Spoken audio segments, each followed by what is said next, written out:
Welcome to a presentation on auditory memory. This has been produced by the Speech and Language Therapy Department at Central Cheshire Integrated Care Partnership. For more information, please contact the number on the screen or access the website link. This presentation will be available to watch at any time.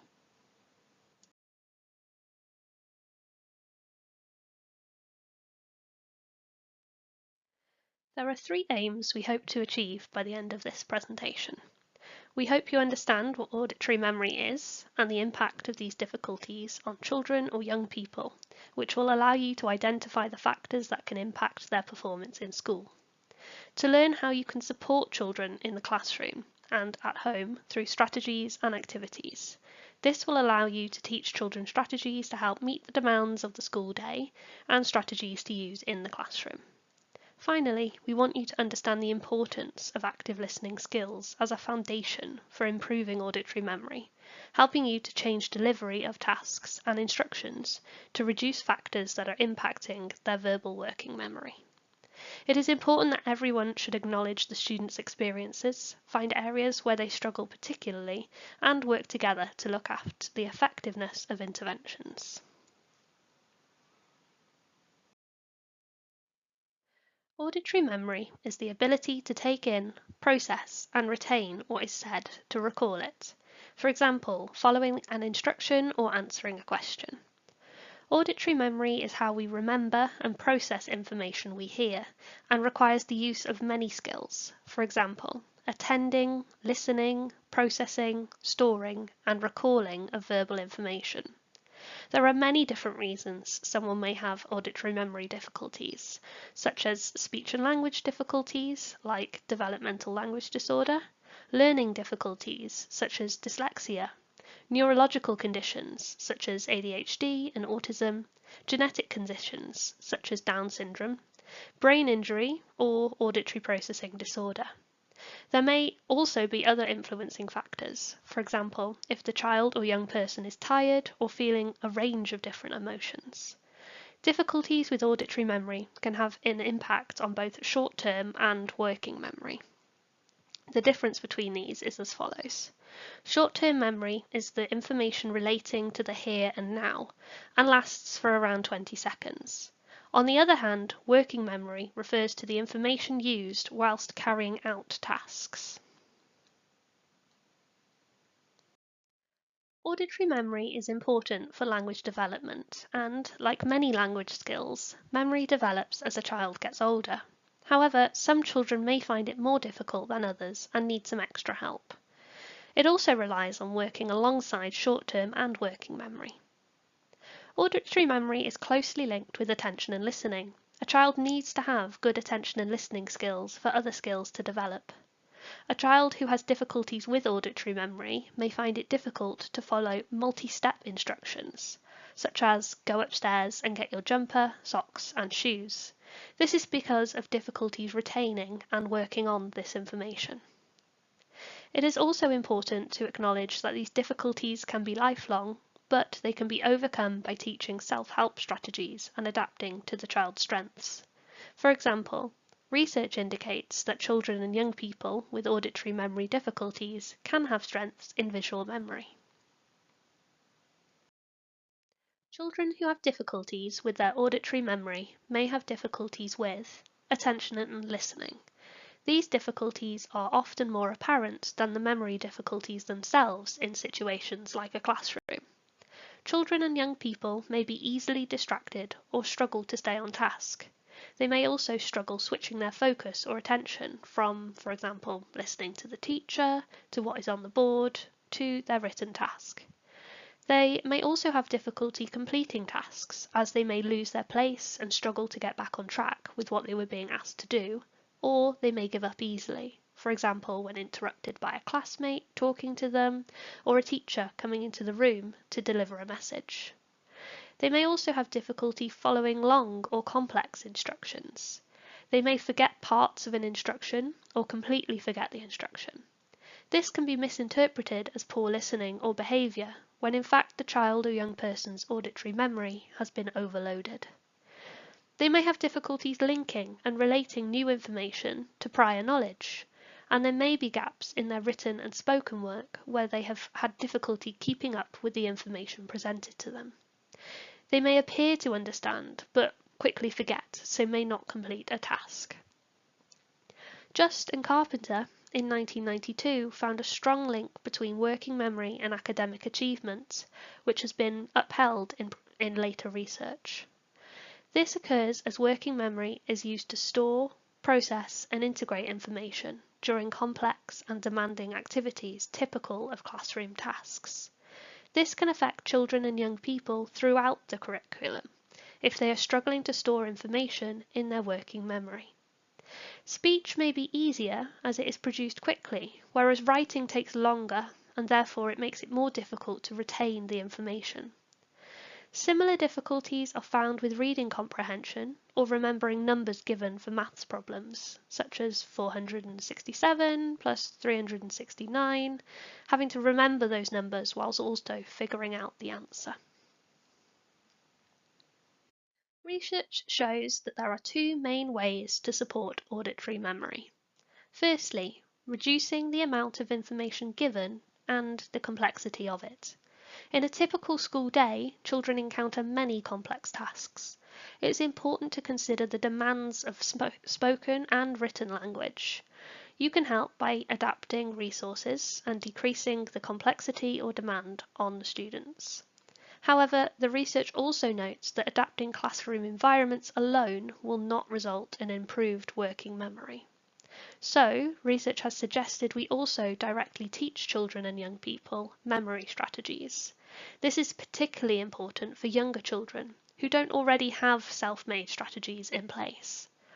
Working memory develops more in the first 10 years of life than at any other point across the rest of the lifespan, and reaches adult capacity levels around the age of 14 years. However, there is limited research for secondary age children, but it does show that although we cannot change the amount of information the child can store, how a child or young person recalls information can be improved.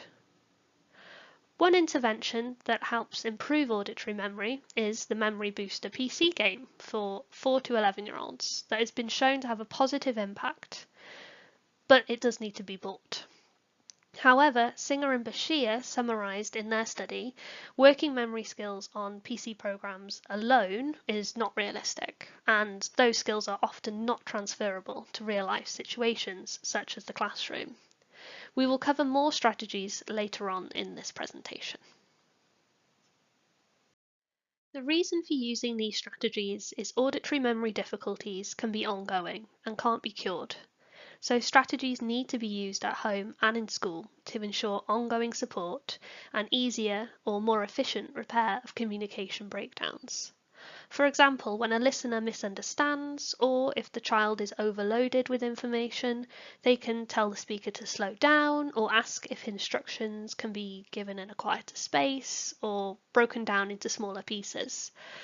Before the next part of this presentation, we have a short activity to complete. So, can you think of any strategies that you are currently using with a child in your setting that might help with some of these difficulties with auditory memory? Have a think and make a note of these strategies, and we can then compare those to the following slides. So, here are some strategies you may have noted down. Firstly, be aware of the environment. We are obviously aware it is difficult to control everything in a classroom setting, but certain considerations such as not sitting next to a humming computer or an open window can easily be implemented, as distractions, both auditory and visual, can lead to some information being lost. Use visual images to support verbal information where possible, or write down information or task instructions for the child to keep referring back to. This is not just pictures, so you could think about colours, for example, or the pattern of how things are laid out on the page. If possible, you might want to provide handouts or of maybe the PowerPoint presentation that you're using or the activity that you're doing, which can help reduce the amount of information that the child or young person needs to recall. You might also want to try using some organisational strategies such as task planners to help the child concentrate on new information. It is also key to implement strategies that can support the child or young person's attention and listening. For example, refocusing the child by saying their name or sitting them in a space suitable for them. For example, some children may prefer sitting at the front where their peers can't distract them, whilst others may prefer sitting at the back so that they don't feel the pressure of their peers kind of watching them.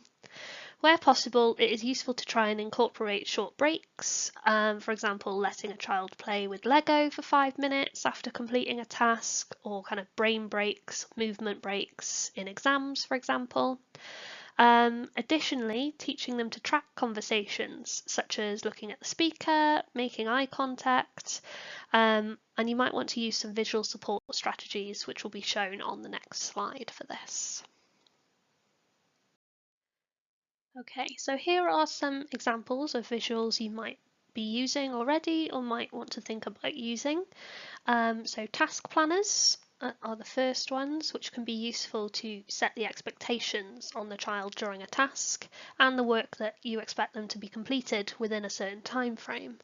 And they can be adapted to the child's age or abilities, so you could just use pictures or simplify it to just numbers 1, 2 and 3, and it helps to reduce the pressure on the child to recall instructions that were given, and it can promote some independence in their work as well.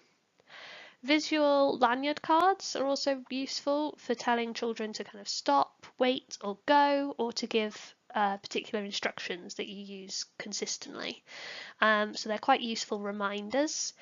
And then now and next boards, which are helpful in preparing the child or young person for a transition in an activity or a task, and it can act as a reminder of what they should be doing as well. Finally, we've got an example of a visual timetable, which can help to reduce anxiety about what is expected during the day ahead, and it can be used as a reminder of what the child or young person should be doing. So here are some strategies that adults can use in the classroom. Avoid overloading. For example, giving instructions such as go get your PE kit, book bag and coat. Try not to give too long instructions or too complex instructions because it's likely that some of that information will be lost. Speak slowly. Some young people and children with auditory memory difficulties may not be able to process typical speech rates, and speaking slowly will give them additional time to process that information. Think of how you can chunk information down into smaller pieces, so giving shorter instructions or within more manageable amounts. For example, instead of go get your PE kit, book bag and coat, you might do it in smaller bits. So you say go get your PE kit, wait for them to come back. Okay, now go get your book bag. Again, wait for that to come back. And then, okay, now go get your coat. So you're chunking that information down into more manageable amounts. Get their attention first by using attention grabbers such as calling their name or 1, 2, 3 eyes on me to make sure that they are fully paying attention. Allow processing time. So we typically say 10 seconds would be ideal. So that would be like me saying, go get your book bag.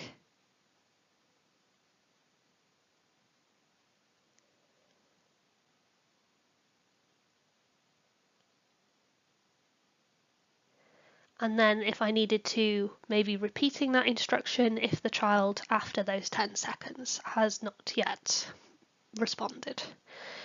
This can feel like a very long time, but it is necessary, and try not to give more information or new information during those 10 seconds, just to allow the child all that time to process. Repeat rather than rephrasing instructions or questions. When we rephrase these instructions or questions, we're giving more new information, which takes the child back to the start of that processing journey. So repeat rather than rephrase. Pre-teach vocabulary before topic-specific lessons to reduce processing demands. So you could try word maps or keyword cheat sheets, or have 8 key vocabulary things at the start of each lesson for the child to sort of look out for, which will help to keep them on task. But again, it's reducing those demands of all the new information that happens within a classroom. And then finally, summarise key points at the end of the lesson.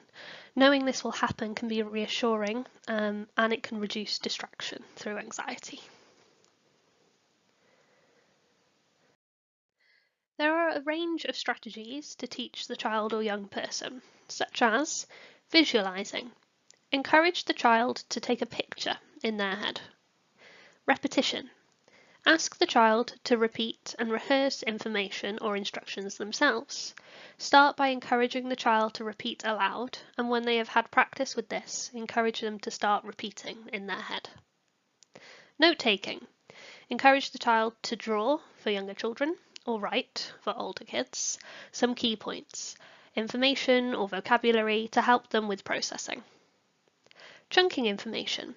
Break instructions into chunks, as mentioned previously, so breaking down into maybe date or learning objective, and then small groups of sentences if they're copying off the board. Keywords. Count out important words that they need to remember on their fingers. For example, bag, coat, PE kit, if you've given them those 3 instructions. Support the child to recognise when they haven't retained the information, and support ways of asking for help. Remember that a strategy that helps you may not be the one that works best for a child with specific auditory memory difficulties. Try different strategies and see what works best for them. Encourage them to practice and offer reminders to use the best strategies in different situations. They can also come back to a strategy that didn't work previously, as things can change with age. For example, their attention might increase. Research shows improvements were made with both rehearsal and visual aids individually. However, this was not maintained, and progress was only found to be maintained when visualization or rehearsal were used together, as visualization taps into their strengths.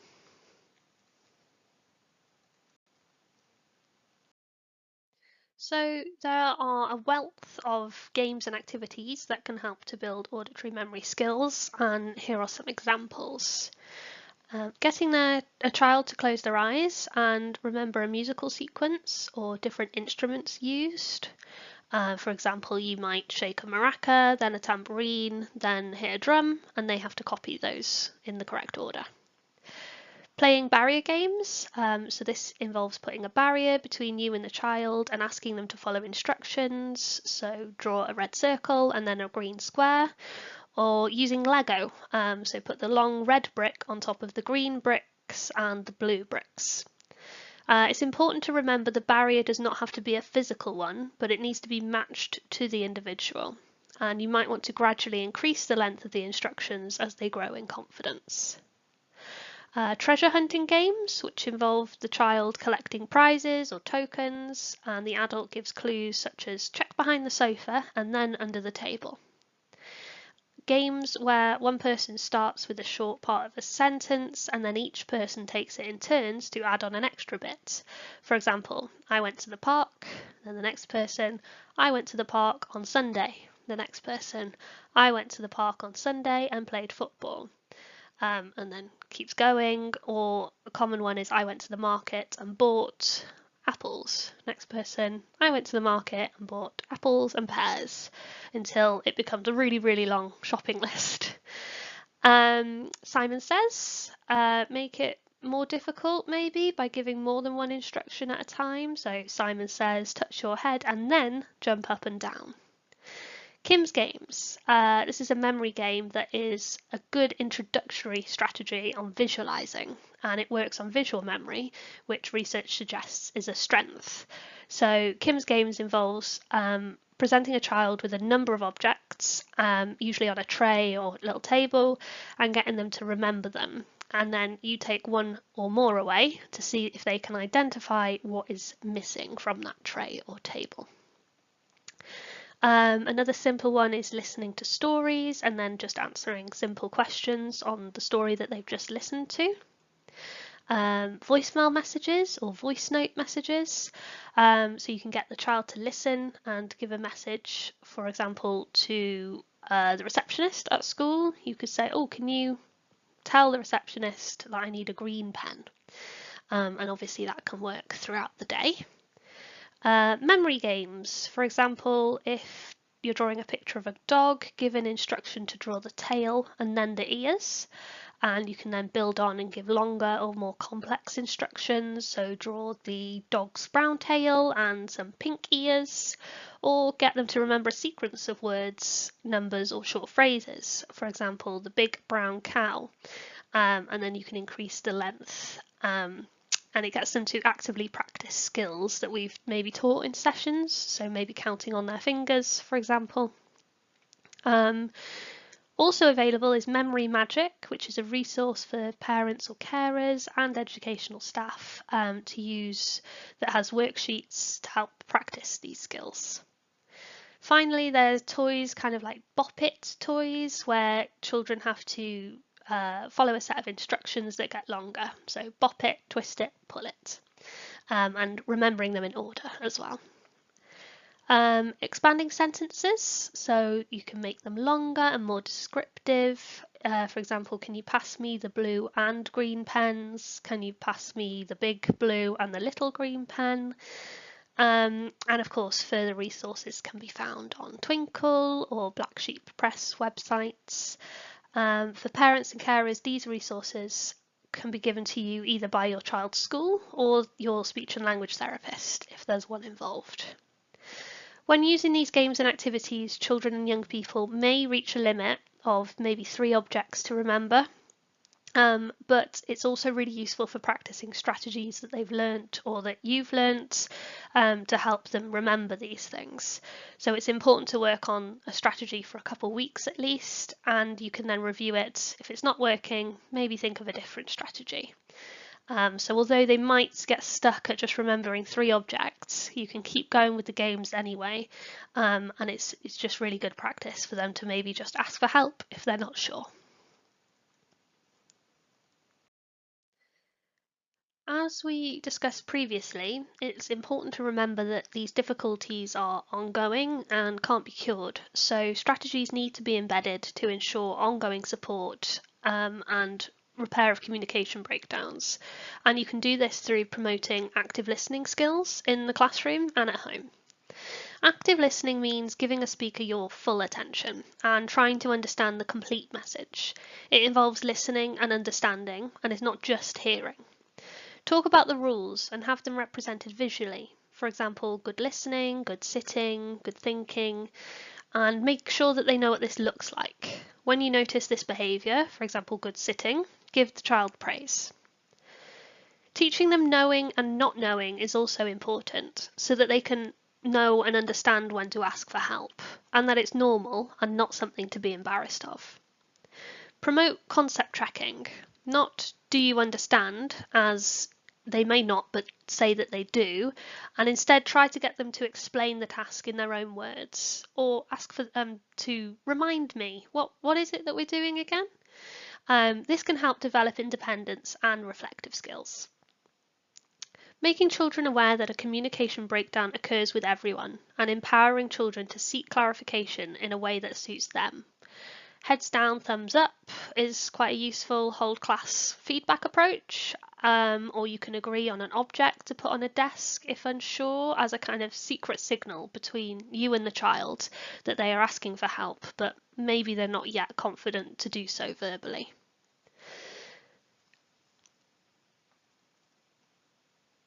Another resource for developing children's active listening skills and increasing their self-help skills is Active Listening for Active Learning, which introduces the principles of good sitting, good listening, good looking, etc., as you can see on the slide.